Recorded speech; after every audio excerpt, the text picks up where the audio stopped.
Estamos falando o tema principal, eu falei que vai correr no mês de fevereiro, sobre uma colheita incontável. Eu quero que você libere essa palavra. Tudo no mundo é construído por palavras. Diga comigo, as palavras, elas ainda têm poder para construir e para destruir. Diga, para trazer a vida e para trazer a morte. Então diga, minha boca foi feita para trazer a vida. Agora é interessante que quando Deus chama Jeremias, Deus ele diz assim, eu vou te dar palavras, que essas palavras vão de construir, mas também eu vou te dar palavras, que essas palavras vão destruir. Então assim é a nossa boca, a boca do salvo, a boca do crente. Você vai liberar palavras, que algumas delas vão destruir, e vai ser pela direção de Deus, destruir toda obra maligna na sua direção, destruir toda obra maligna na direção da sua casa, destruir tudo aquilo que se levanta contra você. Então quando você pegar a sua boca para destruir, não é destruir o que Deus não quer que destrua, é destruir aquilo que Deus quer que seja destruído. Posso ouvir glória a Deus?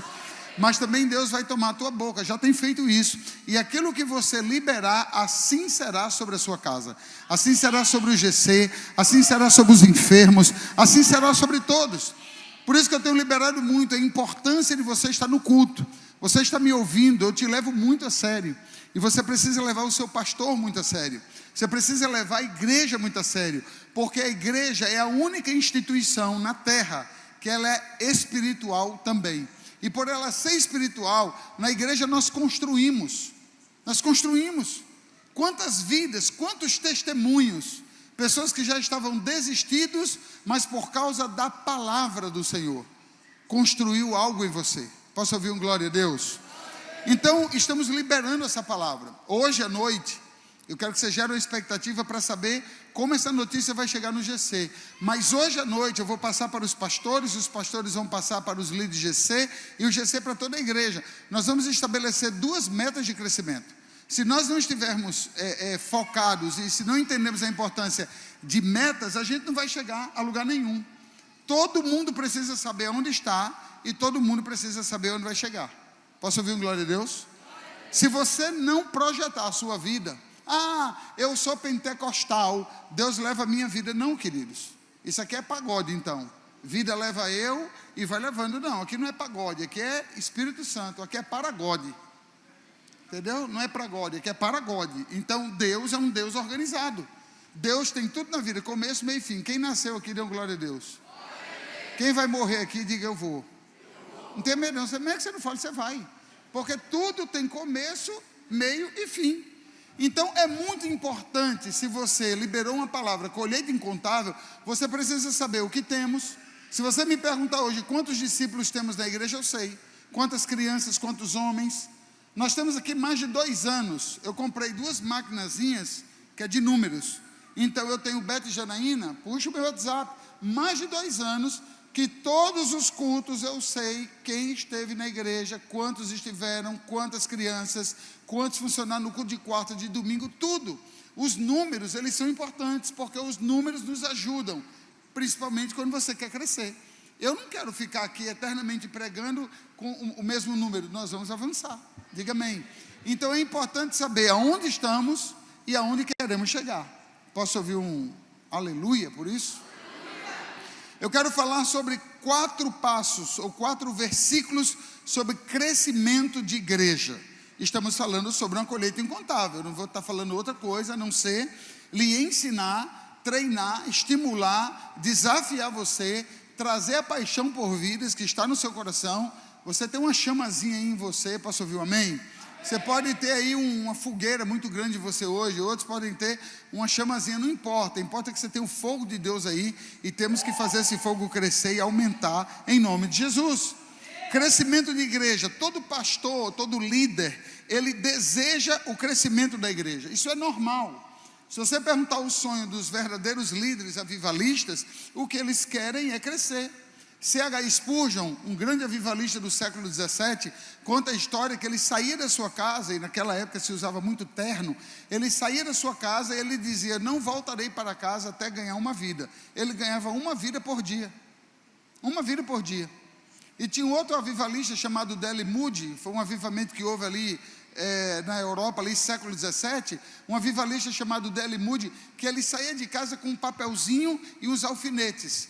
E toda a vida que ele ganhava na rua, ele pegava o nome da pessoa para orar e ele colocava no paletó dele.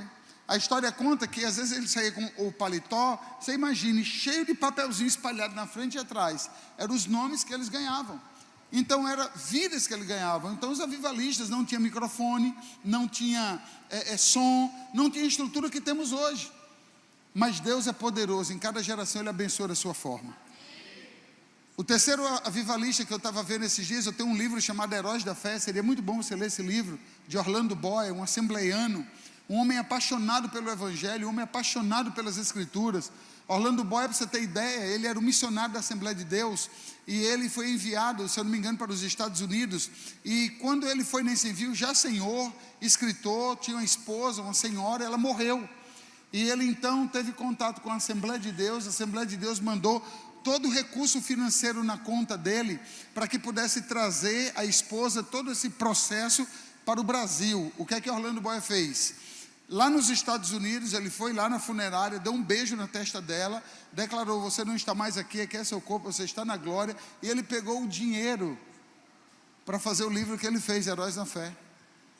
E quando a Assembleia soube, na primeira parte da história, a Assembleia ficou muito chateada com ele, ele não deveria ter usado o dinheiro para outro fim. Mas depois a igreja entendeu que Orlando Boyer era um cara apaixonado pelas Escrituras, e ele queria que todos conhecessem Jesus. Surgiu esse livro, Os Heróis da Fé, muito antigo, best-seller, livro maravilhoso, e ele conta a história dos grandes avivalistas. O terceiro avivalista que eu estava lendo era chamado George Whitefield. George Whitefield, ele pregava em um local, e aonde a voz dele chegava, quem ouvia se convertia, e uma multidão saía dos bairros, das suas casas, porque a pregação era muito convincente de George Whitefield. John Wesley, o quarto que eu estou citando, ele ensinava para os seus pastores: vocês querem atrair uma multidão, vocês querem ter uma multidão incontável, o povo gosta de coisas que nunca viram, então pega o teu corpo e incendeia, queima diante deles, e você vai ver uma multidão, uma plateia presente vendo o corpo de um homem queimar. E ele estava falando do fogo do Espírito Santo. Quanto mais nós buscarmos a Deus, quanto mais nós entrarmos na presença de Deus, vai ser isso que vai acontecer entre nós. O evangelismo, todo evangelista, ele está ligado ao ministério de cura. Quando nós buscarmos muito mais a Deus do que estamos buscando, eu vou estar anunciando esses dias, propósito para essas metas, uma meta em julho, outra meta em dezembro. Nós vamos entrar em jejum, vamos entrar em oração por isso. O Espírito Santo pode começar a te levantar a pessoa que está do teu lado. E Deus pode levantar evangelistas aqui. E os evangelistas, é muito comum, é bíblico, eles recebem não só a graça de anunciar o evangelho, mas eles recebem uma unção de cura. Você que está me ouvindo agora, talvez você possa se achar tão jovem, você tão velho, você tão de meia idade, talvez você nunca fez nada, talvez você seja um cara, uma menina extremamente carnal, pé na igreja, pé no mundo, mas o Espírito Santo pode te alcançar, e Ele vai te alcançar. E pode nos surpreender de usar você com milagres, sinais, prodígios e maravilhas. Quem recebe essa palavra? É um ambiente do céu. Nós temos que chamar a existência de tudo isso. Então todo pastor, todo líder, todo discípulo fiel, ele tem um sonho de ver a sua igreja crescer. Esse avivamento, esse fogo acontecer na sua igreja. Existe uma rua chamada Rua Azusa, onde houve um grande avivamento de um pastor negro. Ele reunia os membros em um galpão, e quanto mais ele orava, mais esse galpão enchia de gente, e quanto mais orava, e ficou conhecido como avivamento da Rua Azusa. Isso é Estados Unidos. Esse avivamento foi tão poderoso na Rua Azusa, que a Assembleia de Deus que existe no Brasil, existe porque essa tocha de fogo trouxe 2 homens para cá, e a Assembleia de Deus nasceu em Belém do Pará. E foi uma igreja marcada pelo batismo com o Espírito Santo. Se tem uma doutrina que a Assembleia de Deus ensina, é o batismo com o Espírito Santo. A Assembleia de Deus, ela é tão rigorosa, eu digo no sentido, é tão convicta, ela recebe esse dom, batismo com o Espírito Santo, que é uma das exigências dos pastores ou evangelistas, o nome que eles dão lá, as pessoas têm que ser batizadas no Espírito Santo. Eles acompanham aquela linha que é bíblica. João Batista disse: eu batizo com água, mas virá alguém que vai batizar com fogo. E você precisa de fogo. Busque batismo com o Espírito Santo. Busque experiências sobrenaturais. Porque se você não buscar experiências sobrenaturais, quando vocês estão me ouvindo? Se você não buscar experiências sobrenaturais, você vai ser um crente limitado. Porque o fogo de Deus, quando te alcança, te coloca em nível mais alto. O fogo de Deus é um fogo de misericórdia, não é o fogo do mundo. O fogo do mundo consome, o de Deus restaura. Então você precisa desse fogo, você precisa ter experiências. Peça a Deus a unção do riso, peça a Deus visão aberta, peça a Deus falar em novas línguas, peça a Deus para interpretar línguas estranhas. Você precisa de uma experiência, porque te eleva do nível de vida que estamos levando. O crente que não é batizado com fogo, ele é preguiçoso. O crente que é batizado com fogo, falta culto por tudo. O crente que não é batizado com fogo, o crente que não é batizado com fogo, ele é frio. Ele é frio. Para ele tudo é difícil. Qualquer dor de cabeça não vem para culto. Qualquer probleminha ele já tem uma desculpa. Uma pessoa que é batizada no fogo, uma pessoa que é batizada no Espírito Santo, nada mais, nada menos, é Deus tomando aquela vida da pessoa por completo. Não é a mente mais do homem que funciona, não é a mente mais da mulher que funciona, é a mente de Deus possuindo aquela pessoa. Deixa Deus te possuir, deixa o reino de Deus te tomar, deixa o reino de Deus fazer na tua vida. Amados, custe o que custar, pague o preço da aliança da fidelidade. Coloque Deus acima de tudo e acima de todos, porque muitas vezes essa vida que a gente dá prioridade, essas vozes que damos prioridade, essas pessoas que damos prioridade, queridos, esposa, filhos, marido, que às vezes nos pressiona a voltar atrás, essas pessoas te colocam num buraco, e depois elas não sabem como te tirar do buraco. Honra o Senhor, o teu Deus, de todo o teu coração. Pague o mico se preciso for, não importa. Coloque Deus, estabeleça Deus em primeiro lugar. A sua vida não pode ser movida pela força do seu braço. A sua vida precisa ser movida pelo poder do Espírito Santo. Eu fico muito triste quando eu vou casar pessoas. E quando eu digo, não é triste porque eu vou casar pessoas, algumas pessoas. Porque se tem uma coisa, olha todo mundo para mim, para de mexer nas coisas, olha aqui para mim. Essa distração aí faz você se desviar aqui dentro da igreja. Olha para mim. Quando eu casei com Raquel, nós tivemos uma conversa muito franca, muito sincera. Eu sou um homem de Deus, eu procuro uma mulher de Deus, eu quero que uma mulher some comigo e contribua com o avivamento que eu tenho. Eu não quero uma mulher que me desvie. Você é linda, maravilhosa, mas eu tenho uma chamada. A Raquel disse, então pronto, deu certinho, e você? Porque eu ia lhe dizer a mesma coisa. Eu quero uma pessoa que seja mais crente do que eu, que me leve para lugares que eu não posso ir, que eleve o meu nível de santidade e comprometimento. E assim fizemos uma aliança, e assim nos casamos. E essa historinha que eu estou contando, se passaram 25 anos. E eu louvo a Deus pela mulher com quem eu casei, e ela está ouvindo essa palavra, e ela já está louvando a Deus pelo homem que ela casou. Sabe o que é que eu fico triste? São pessoas que chegam na igreja solteira, começa um namorinho, diz assim, e o Espírito Santo se revelou para mim, apareceu a pessoa, fica com esse negócio de moído. Porque eu quero Deus. Aí sabe o que a menina faz? Casa com um cara, quando ela realiza o sonho, sabe o que ela fica fazendo depois? Botando minhoca na cabeça do cara e desviando o cara da igreja. Você sabe o que o cara faz com a menina? O cara casa, promete céu e terra para a menina, promete casa própria, promete vida, porque eu te amo, você é a mulher da minha vida. Sabe o que o cara faz? O cara, depois que ele casa, conseguiu o que ele quer, sabe o que ele faz? Não vai mais para a igreja, ele não quer mais saber de Deus. Aí aquela pessoa solteira que estava tão bem crescendo em Deus, afunda a vida por causa do outro. Gente, sejam criteriosos, orem a Deus, busquem a Deus. Nós que já estamos casados, chama a família, consolida, bota um avivamento dentro dessa casa.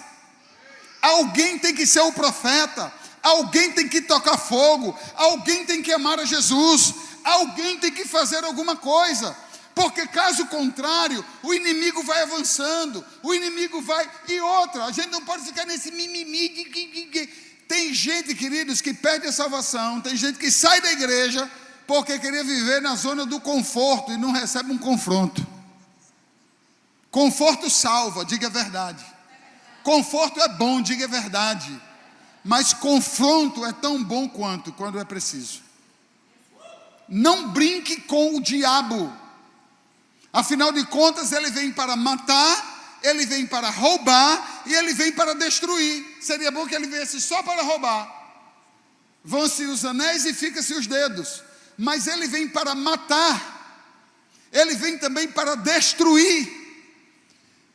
Então olha aqui para mim, queridos, deixa eu aproveitar aqui o que Valnice Milhones falou essa semana, que eu achei fantástico.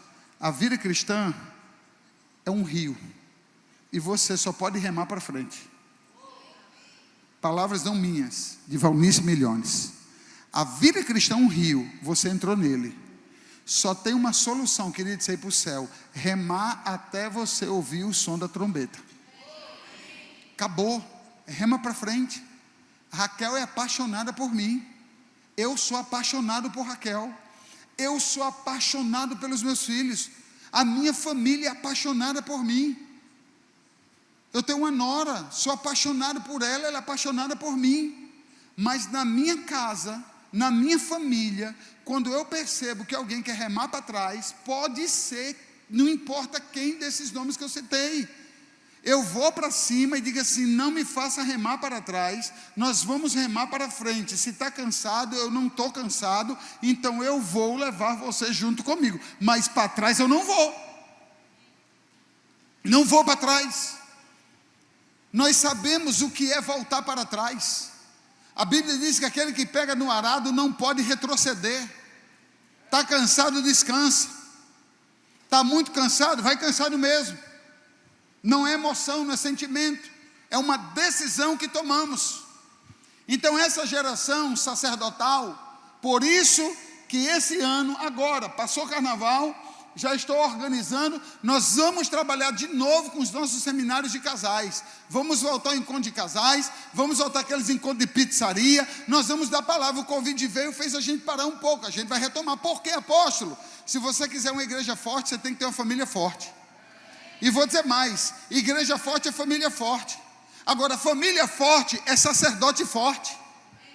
Nós vamos ensinar os homens a serem homens, não no sentido literal da palavra, mas o seu posicionamento do mundo espiritual. Nós temos que ensinar. Não adianta o homem ser bruto, cavalo, bate na mulher, não está nem aí para os filhos. Eu não estou falando disso, é cavalice, é carnalidade, mas é o posicionamento sacerdotal. Tem que ter uma voz profética, tem que ter uma voz de ordem, tem que ter uma voz de dizer sim, sim, não, não. E temos que ensinar nesse ministério de família, nós também vamos ensinar as mulheres a serem sábias. Sabedoria, quando falar, da maneira que fala. Amados, quantos homens eu já vi hoje no mundo desviado, porque não teve uma mulher sábia em casa? Quantas mulheres sábias eu tenho aqui? Casadas, levanta a mão. Até quem não levanta, que está morta, e ressuscita. Vamos lá. Você pregar para gente que não responde, é só a graça de Deus. Quantas mulheres sábias aqui eu tenho casadas? Vamos lá. Somente as mulheres que já passou pelo que eu vou falar agora. Você soube de uma situação muito ruim, um negócio indelicado, chato, e que se você falar para o seu marido, aquilo vai trazer um prejuízo. Eu não estou dizendo mentir para o marido, eu estou dizendo a sabedoria na hora certa de falar o que é certo. Porque se você falar naquela hora, naquele dia, você só vai trazer problema para o coração do seu marido. Então, quantas mulheres aqui já teve essa experiência e segurou a língua para não prejudicar o marido? Levante a mão, quem já teve? Está vendo como diminuiu? Todas as mulheres levantaram, mas quando eu pedi para falar isso, a mão baixou. Falta de sabedoria. Nós precisamos aplicar. Quantos maridão estão no mundo hoje? Não foi o diabo, foi uma mulher que infernizou a cabeça do cara. Nós temos que ensinar isso, trazer de volta os princípios da família. Nós temos que educar nossos filhos. Eu sou extremamente preocupado quando eu vejo as crianças crescendo aqui na igreja, adolescentes, não importa quem, filho, onde os pais não dão a atenção que deveriam dar. Essas palavras aqui, elas talvez não tenham efeito agora, mas ela vai dar um efeito lá na frente. O que eu mais escuto, irmãos, olhe para mim, por favor. O que eu mais escuto é: a sua relação com Gabriel é perfeita. Eu digo: você é um iludido. Você é iludido. A minha relação com Gabriel não é perfeita. A minha relação com Gabriel foi na palavra de Deus. Porque na minha casa eu não tenho esse negócio de ideologia moderna, não sei de quê. Não, na minha casa é o seguinte: errou, pau canta. Tem Chico lá em casa, inclusive eu estou com ele, fazia tempo que eu não usava. Então, pronto, isso aqui é Chico. Então você vê Gabriel louvando, você vê Gabriel crente, você vê Gabriel, porque isso aqui funcionou. Bíblia e isso aqui que está em mim, funcionou. Acabou. Isso valeu para Radassa e valeu para Sara. Funcionou. Então esse negocinho: eu vou te processar. Quando eu sair da cadeia, apanho o dobro. Você educa a família. A Bíblia diz, a Bíblia fala ou não fala que tem varinha? Fala ou não fala que tem varinha? Tem varinha. E eu faço parte de uma igreja hoje atualizada, voluntários que pegam a criança no colo, que leva não sei para onde, que acode, que faz isso, que faz não sei o quê, bababá. Meu irmão, na minha época não tinha isso não. Você dava conta do seu filho. Então, quando o Gabriel queria fazer alguma coisa, a gente botava ele aqui, eu prendia ele nas pernas aqui. E eu esquecia de Gabriel quando ele estava dormindo nas minhas pernas. Quando eu comecei a pastorear, meu carro era um Fusca, emprestado. Olha o nível. Eu tenho foto do Fusca. Gabriel dormia várias e várias vezes no Fusca. Quem já teve um Fusca sabe, aquele plástico que não existe mais, que não é couro, ele é um sintético. O menino botar ali o rosto, meia hora, ele emagrecia um lado, porque o Fusca é horrível. E Gabriel fez. E nós temos aqui alguns pais que fizeram isso. E estamos desfrutando hoje da bênção. Amém, igreja? Amém. Vocês estão calados? Quem está amando a palavra? Amém. É para amar, não é para receber. Viu? Hoje eu estou que estou.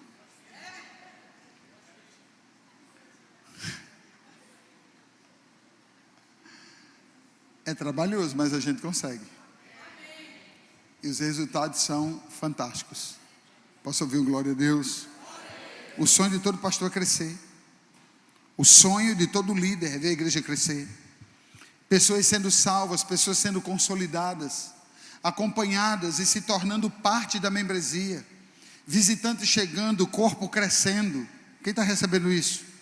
Todos trabalhando em prol da obra do Senhor. O crescimento é o sonho de uma liderança. Amados, é um egoísmo do quinto dos infernos. Olha para mim nos meus olhos, que eu botei uma lente nova agora. Olha para mim. Tenha discernimento, receba sabedoria agora. No discipulado, observe se é mimimi, se é obra maligna ou se de fato é uma necessidade que precisa ser tratada. Você sabe por quê, queridos? Porque tem gente que tem a unção do vampirinho. Tem gente que só sabe viver se for tirando sangue de líder. É um eternamente mal, é um eternamente mal, é um eternamente mal que nunca está bem. Eu já curei pessoas aqui, não foi assim na oração não, chorando não, foi dizendo: pare agora, porque a minha unção no encontro com Deus resolve. E não tem como ficar 1 ano, 2 anos, 3 anos a mesma coisa. Tome jeito agora. O que tem não é demônio, o que tem é chamando atenção para que tenha uma atenção dada específica. Quem é você? Super Nani dos cachorros sem coleira? Quem é você? Quem é você? Me poupe. Nós temos que ter esse entendimento. Olha aqui para mim, por favor, queridos. Nós somos uma igreja de pertencimento, não somos consumadores gospel. Nós somos uma igreja que você vem do mundo, vem para cá, você aqui é tratado, e aqui não é o seu ponto de chegada, aqui é o seu ponto de partida. A gente vai conseguir introduzir isso em cada coração. Não tem liderança que aguente. Não tem, queridos, é só me dá. Daqui para lá nada, e daqui para cá nada, não. Não somos uma igreja de consumidores, nós somos uma igreja de um número incontável. Eu vou te dar aqui o spoilerzinho de sexta-feira. Sexta-feira, você não pode faltar, nem sábado nem domingo. Você não pode faltar. Os 3 últimos que faltaram nos últimos carnavais morreram. Eu estou mentindo? Eu não estou mentindo. Desistir de última hora, quero meu dinheiro, vou para a folia. Um morreu de facada, outro tiro e atropelamento. Olha aqui para mim. Nós temos que trabalhar esse entendimento. Eu vou soltar aqui só uma frase para você ver a mensagem. Eu vou trabalhar sexta-feira que a mente de uma igreja que ela quer crescer de forma incontável, os discípulos, pastores principalmente, não pode ter uma mente fixa, tem que ter uma mente que multiplica.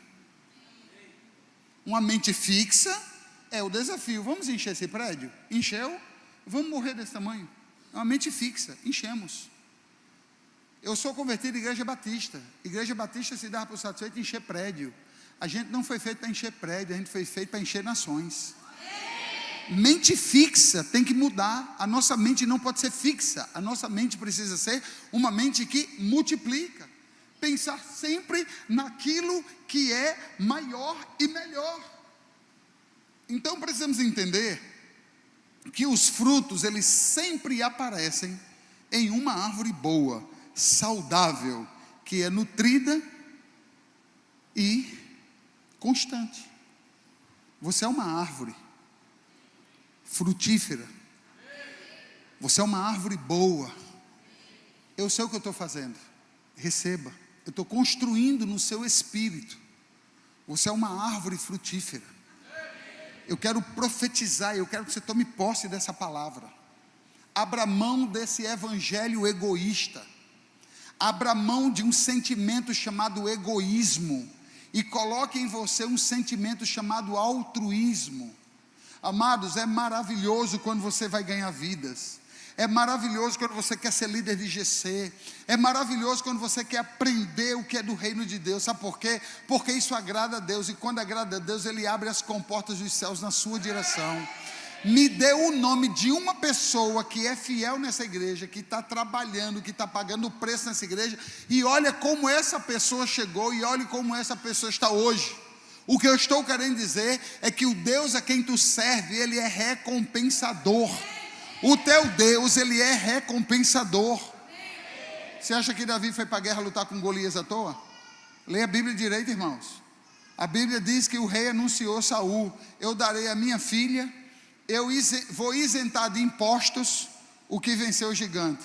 Davi, tu já imaginou Golias aqui no Brasil, com esse governo que temos? Já pensou se for liberado? Se tu conseguir isso, tu não paga mais imposto, nem você nem sua descendência. Tu já imaginou o quanto tu vai economizar de dinheiro não pagando mais impostos? Tu já imaginou a menina mais bonita do estado, ela está à sua disposição?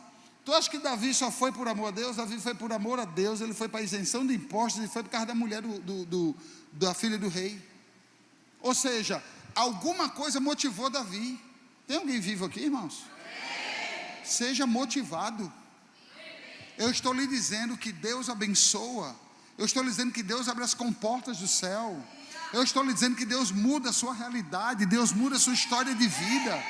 Amados, você não nasceu para viver no pouco, na escassez, na miséria e ruína. Amados, entrega todo o teu coração para o Senhor. O segredo está no coração. Diga, o segredo está no coração. No ano de 1990, você aqui não era vivo. No ano de 1990. Quem nasceu depois de 90? Levanta a mão. Do ano. Quem nasceu depois de 90? Um monte de gente. Olha aqui para mim. No ano de 1990 foi lançado um filme chamado Ghost. Quem lembra de Ghost? Patrick Swayze, que é falecido, e aquela mulher Demi Moore, parecida com Carla na época. Recebe. Aí era um filme espírita. Quem assistiu o filme? Quem assistiu Ghost aqui? Assistiu, Ludmila? Você não assistiu Ghost? Você nasceu em que ano, menina? Você nasceu em 94? 94 eu já estava vendo demônios. O filme foi em 90. O filme foi tão grande quanto Titanic. Foi gigantesco. Patrick Swayze era um ator, lembra, Carlinhos? Bonitão, dançarino. Demi Moore era a mulher da época, era, sabe, bam, bam, bam. E esse casal se uniu, esse filme estourou. Eles eram apaixonados. Resumo da história: Patrick Swayze morre. E tinha um cara que era afim da mulher do Patrick Swayze, da Demi Moore. Era aquele amigão traíra, talarico, né, que chama hoje?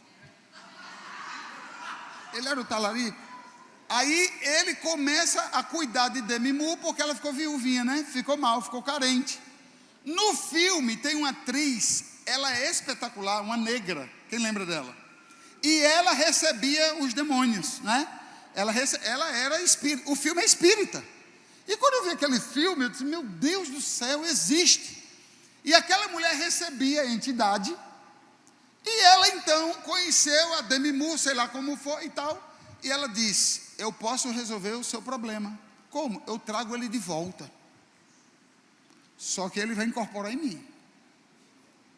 Aí ela fez lá macumba no filme, e ela trouxe o cara, e o cara aparecia na nega lá, na mulher. E falava com Demi Moore. E a relação era aquele choro ali, aquele negócio chorando, um falando com o outro. Era o espírito dele falando com a atriz. Só que chegou uma hora que o filme é romântico, e aquela paixão toda, ele não queria mais ficar no corpo da mulher, ele queria aparecer. Só que ele estava numa espécie de evolução do seu espírito. Ou seja, aqui não é matéria física, sim ou não? Nós pegamos aqui. Estou pegando aqui, ó, e eu solto. Eu pego e eu solto. Ele, quando queria tocar na amada, ele passava direto, coisa de filme. Ele atravessava ela. Ele ia dar um beijo, ele olhava, ela estava ali. E essa negra atriz ensinava a ele que ele tinha que evoluir o espírito para chegar num nível que ele poderia, do outro lado, como espírito, tocar na matéria. Quem está entendendo? Tem um rema nisso aí.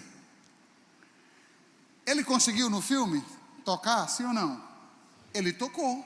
Ele, espírito, tocou na matéria. Como ele evoluiu? Porque a mulher disse assim, tem um segredo para você conseguir. Você agora é espírito. Tudo que é matéria você não toca, passava direto. Só tem um jeito de você conseguir. Se você se concentrar e se você fizer de todo o seu coração. Se você desejar de todo o seu coração, querer abraçá-la de novo, sentir ela de novo, você consegue. Aí ele se espremia, não conseguia tocar nela. Mas teve uma hora do filme que ele entrou no evolução. Ele focou. E de repente ele toca nela e alcança. Aí o filme, mas a gente saía com as namoradas tocando em todo mundo. E cantava a música que eu não lembro agora, de Ghost. E ali o romance era o espírito com a mulher que ficou. Agora olhe para mim, por favor, olhe para mim. Eu estou contando uma ficção. Mas eu quero lhe dizer que no reino de Deus isso tem sentido. A Bíblia diz que Deus conhece o homem a partir do coração. Amados, você pode ser o mais pobre desse lugar, você pode ser o que mora mais longe desse lugar, você pode ser o mais favelado desse lugar, você pode ser o mais rico desse lugar, você pode ser o mais milionário nesse lugar, mas se você gerar uma conexão com Deus, se você pegar de todo o teu coração e dizer, Espírito do Deus vivo, para onde irei? Só o Senhor tem palavras de vida eterna. Eu quero tocar na tua glória, eu quero tocar na tua face. Eu tenho o desejo de ser homem de multidões, eu tenho o desejo de ser mulher de multidões, eu tenho o desejo de ver a minha igreja fazendo 5 cultos no domingo, eu quero ver a minha igreja, a minha conferência com 60 mil discípulos, eu quero tocar na tua glória, mas é de todo o meu coração. Deus vai fazer, e você vai estar nessa dimensão de milhares. Às vezes nós estamos recebendo uma palavra fisicamente, mas a nossa mente está tão distante. as nossas intenções tão distantes, as nossas motivações tão erradas, os nossos interesses tão complicados, nós estamos tão desgastados, tão secularizados, tão cheios desse mundo que a gente não consegue mais ouvir nada. Aí a gente fica no automático, levanta os braços, desce os braços, diz amém, diz glória a Deus, mas o coração, a intenção, e quando não tem coração, queridos, qualquer dorzinha é grande, qualquer problema, qualquer futilidade da vida é motivo para sempre, estou mal, está faltando o coração, dentro do processo.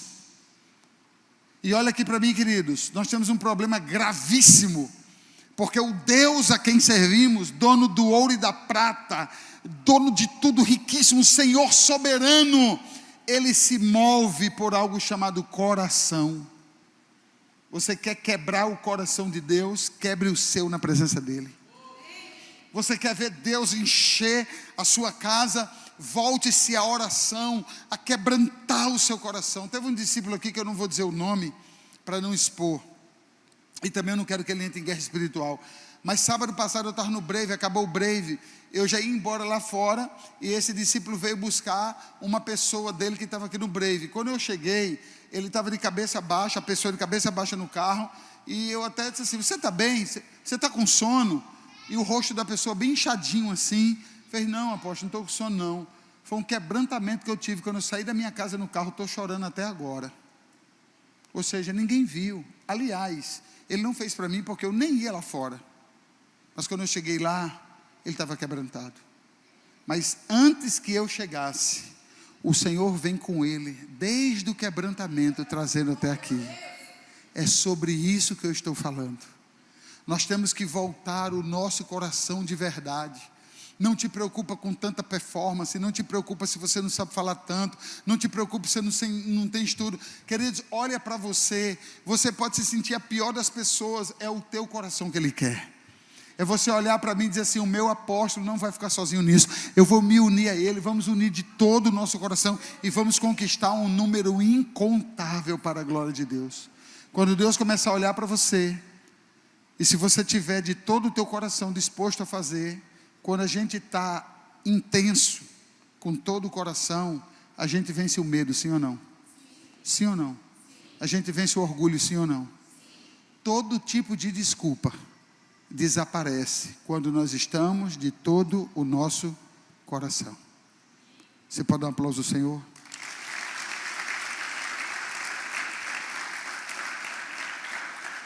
O crescimento da igreja é bíblico e por isso que tem crescimento de igreja na Bíblia. O crescimento de uma igreja é uma... Escute isso, por favor, volte a atenção para mim. O crescimento de uma igreja é consequência natural e espontânea de um trabalho bem executado.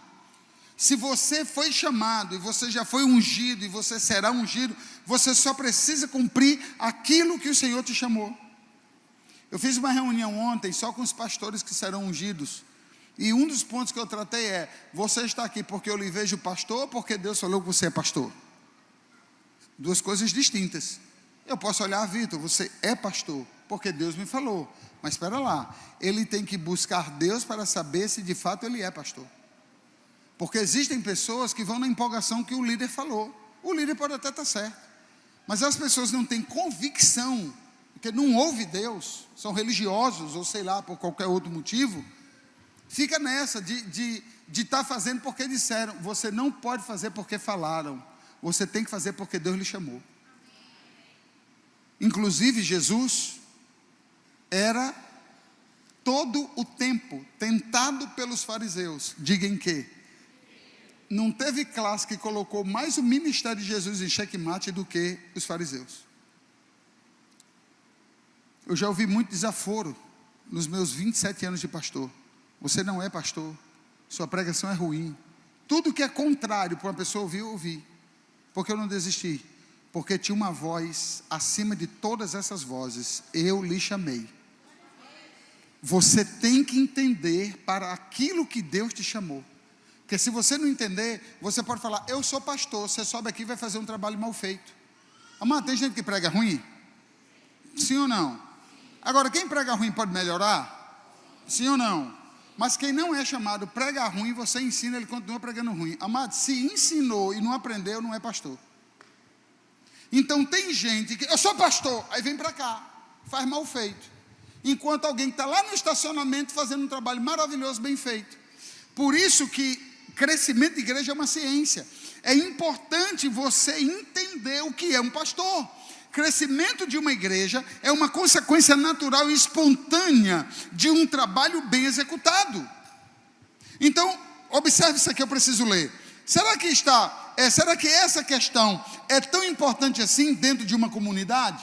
É importante isso que eu estou tratando? Todo mundo saber o que foi chamado para fazer, sim ou não? É importante? É correto que os pastores o vejam como o maior alvo e objetivo? Quem tem o chamado vai entender que quem tem chamado é a sua vida é seu chamado. Amados, o meu chamado é minha vida. A minha vida é meu chamado. Se eu não tiver chamado, eu não tenho vida. Eu vivo em função disso. Estava conversando com a Alice agora, a Alice riu tanto, porque a minha cabeça é igreja o tempo todo, igreja, e agora tem as metas, eu pensando, meu Deus, 24, eu profetizo, eu mudo, eu incontável. Todos os dias, disciplinarmente, eu ando com os meus cachorrinhos. Boto coleira em todos os dois, vou dar uma volta de 15 minutos e volto. Eu fui de boa com eles, eu vou conversando com eles, e aí, como é que está a noite e tal, eu vou conversando com eles, vou brincando. E eu volto também, mas hoje, amado, na volta, entrou assim, igreja. Amados, eu voltei tão pensativo, tão fora da órbita, que eu cheguei no corredor da minha casa, eu falei, vamos Bruce, Thomas, Shelby, vamos saindo. Tirei a coleira de Thomas, e quando Bruce vem cá, deixa eu tirar a coleira, eu falei, cadê o cachorro? Cadê o cachorro? Raquel, cadê o cachorro? Aí eu olhei para o corredor e fiz, Bruce, o cachorro não estava. Meu Deus, onde é que está o cachorro? Aí o cara do condomínio fez, se for um que está lá perto da piscina. Eu falei, meu cachorro, ele está comigo na coleira. Não está. Mas eu corri, o cachorro estava lá. Mas eu vim, empurrando a coleira, sem o cachorro. E a outra coleira com o cachorro. E eu andando, e eu sentindo o peso do cachorro. Eu andei até em casa. Amados, andei mais de 100 metros. Eu andei, e disse, vamos sair, Bruce. Eu fui buscar o cachorro. A minha cabeça na lua. Quer ser pastor? Se o seu chamado é esse, seja consumido por isso. Mas se o seu chamado é qualquer outro dentro da igreja, que seja consumido pelo chamado que Deus lhe deu. Quem recebe essa palavra? Temos que ajustar a casa para que a multidão venha e a gente saiba o que fazer. Então diversos são os pensamentos, as dúvidas sobre o crescimento da igreja. Então eu quero compartilhar com vocês aqui, o primeiro versículo, bota no telão, 1 Coríntios capítulo 3, versos 6 ao 7. A palavra do Senhor diz assim, 1 Coríntios 3, 6 ao 7 diz assim, eu plantei, esse é Paulo, Apolo regou, mas Deus é quem fez crescer. Olha que lindo, eu plantei, Apolo regou, mas Deus é quem fez crescer. De modo que nem o que planta, nem o que rega são algumas coisas, são alguma coisa, mas unicamente Deus, que efetua o crescimento. Quando Paulo escreve Coríntios, acerca da igreja que havia sido plantada naquele lugar, esclarecendo aos irmãos, preste atenção, que embora tenha semeado no início daquela obra, e que Apolo também tenha auxiliado muito na tarefa, quem executou o crescimento foi Deus daquela igreja.